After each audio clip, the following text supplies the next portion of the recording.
Hey everyone! Great job in English yesterday. You guys did an amazing job, and I had some amazing discussions with you guys. We're going to keep going today.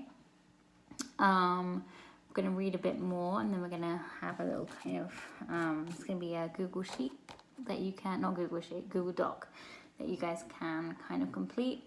The next couple of chapters are like, they get kind of emotional, I guess, and we hear about some of the horrible things that have happened to Malala. So, talk to me about it.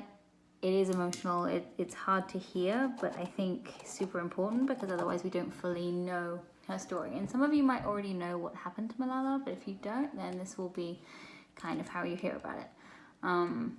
But yeah, either way, it's okay. And she's fine, but I just want to preface what I'm about to read, okay? So, chapter 12, A Threat Against Me.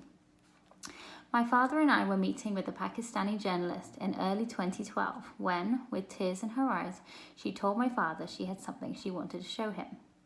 Sorry, by the way, I'm reading it off the screen here. That's why I'm looking over here.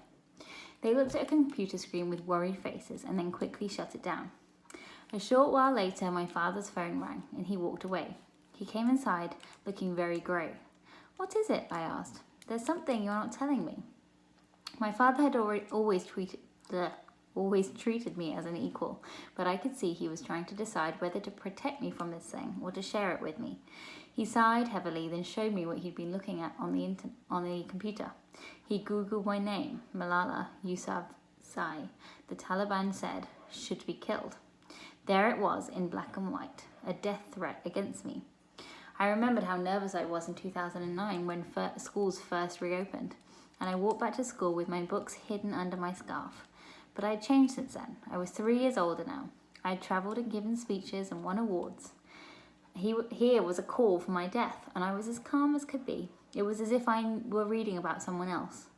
I took another look at the message on the screen. Ooh. Try again. Then I closed the computer and never looked at those words again. The worst had happened. I had been targeted by the Taliban. Now I would get back to doing what I was meant to do. Are you all right, Johnny? Asked my dear father, who was near tears. Abba, I said, trying to reassure him, everybody knows they will die somehow. No one can stop death. It doesn't matter if it comes from a Talib or from cancer. But my proud, fearless, passionate father was shaken in a way I'd never seen.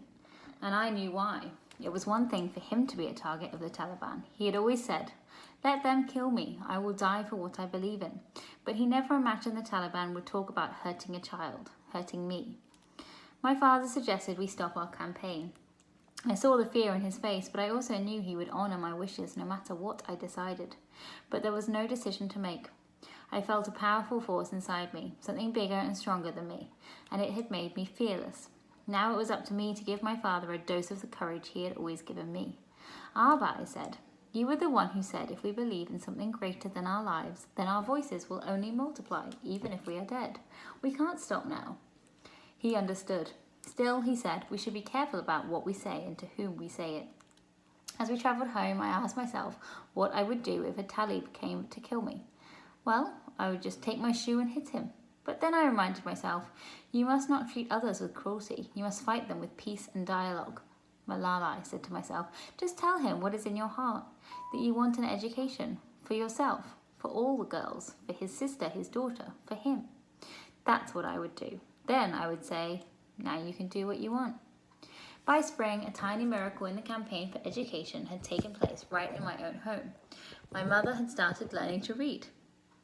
While my father and I were busy speaking across Swat Valley, my mother had started working with one of the teachers at the Kushal Primary School. She was soon able to read Pakistan's national language, Urdu, and she had started learning English. My mother loved schoolwork even more than I did, if that was possible. In the evening, she and I would often do our homework together, sipping tea, 2 generations of passionate women happily huddled over their books. My 15th birthday felt like a turning point for me. I was already considered an adult. That happens at age 14 in our society. But it was time for me to think about my future. I know for certain now that I wanted to be a political leader. And I started to worry that the awards I was receiving were too much. I saw so many children suffering still. Why should I enjoy galas and ceremonies? I told my father I wanted to spend some of the money I'd received helping people who needed it. I had never forgotten the children I'd seen sorting trash at the dump all those years earlier. I wanted to help kids like them. So I organised a meeting with 21 girls at school, and we discussed how we could help every girl in SWAT get an education. We decided we would focus on street children and those in child labour. We had plans to keep talking, and then in the fall we would decide what exactly we could do. In early August, my father received some frightening news that Zahid Khan, a close friend of his, who was also speaking out against the Taliban, had been attacked. We had been told that the Taliban had fled, but there was still violence in the valley. The people most in danger were the ones who were calling for peace. By some miracle, Zahid Khan survived. After that, though, I noticed a change in my father. Before he stepped inside the school, he looked up and down the street 4 or 5 times to be sure he wasn't being followed. At night, he would come to my room pretending he was there to say goodnight, but he was actually checking to make sure all the windows were locked. If the Taliban had wanted to kill me, I told him, they should have done it in 2009. That was their time. He would shake his head at me and say, "No, you should be safe." I did worry sometimes that a person could climb over the boundary wall and get into our house. Sometimes, after the rest of the family was asleep, I would tiptoe outside and check the lock on the front gate. Chapter 13 is a day like no other. The second Tuesday in October 2012 started out the same as any other. I'd slept in as usual. I'd stayed up extra late after talking to Moniba, studying for my year-end exam in Pakistani studies. As I raced out the door that day, I told myself not to worry too much about the exam. I just needed to work hard and thank God for all I had. So I whispered a prayer of thanks. Oh, and God, I added, please give me first place, since I've worked so hard. Our teachers always reminded us, God won't give you marks if you don't work hard. God showers us with his blessings, but he is honest as well.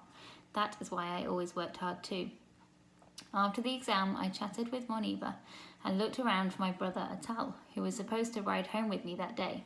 But as the rest of the girls gathered around to watch our driver do a magic trick, I forgot all about my mother's instructions about Atal. We took our usual places in the diner. Moniba was next to me and the rest of my friends were across from us on the other bench. A little girl named Hina grabbed the seat next to me, the spot where my friend Shazia usually sat, forcing Shazia to sit on the bench in the middle where we often put our backpacks. Shazia looked so unhappy that I asked Hina to move. Just as the van was about to pull away, Atal came running. The doors were shut, but he jumped onto the tailboard on the back. This was a dangerous new trick of his, hanging off the tailboard. Sit inside, Atal, said the driver, but Atal didn't budge. Sit inside with the girls, Atal, or I won't take you, the driver said with more force this time. I would rather walk home than ride with you, yelled Atal. He jumped down and stormed off in a huff. It was hot and sticky inside the diner as we bounced along Mingora's crowded rush-hour streets, and one of the girls started a song to pass the time. The air was thick with the familiar smell of diesel, bread and kebab, mixed with the stench from the nearby stream, where everyone dumped trash. We had turned off the main road at the army checkpoint as always and passed the poster that read, "Wanted Terrorists." We passed the Little Giant snack factory, and then the road became oddly quiet. The bus slowed to a halt. I don't remember a young man stopping us and asking the driver if this was the Kushal school bus. I don't remember the other man jumping onto the tailboard and leaning into the back, where we were all sitting. I never heard him ask, "Who is Malala?" And I didn't hear the crack, crack, crack of the 3 bullets. The last thing I remember is thinking about my exam. After that, everything went black. Okay, so I'm not going to keep reading, but just to let you know that the next chapter starts with, I woke up on October 16th to a lot of people standing around looking at me. Okay, so it's all okay. She's fine. But pretty scary thing to happen when you're 15 years old. So we've read that and it was pretty heavy. I have got a document that I would like you guys to kind of talk to complete. It's kind of about how do you feel after hearing those chapters. some famous things she said and what your response is to them. If you could meet her tomorrow, what would you say to her? What would you ask her? Just a few questions, okay? And then I will put something like a game. I'm going to try and find something like a game, or I did enjoy that Harry Potter thing last week, so maybe I'll put something like that just to cheer you guys up a bit, okay? And then we can talk about it. If you want to come to the 1 o'clock meeting, I will be there to talk about what we read. It'd be great to see you guys there. Anyway, sorry it's a long one. Bye.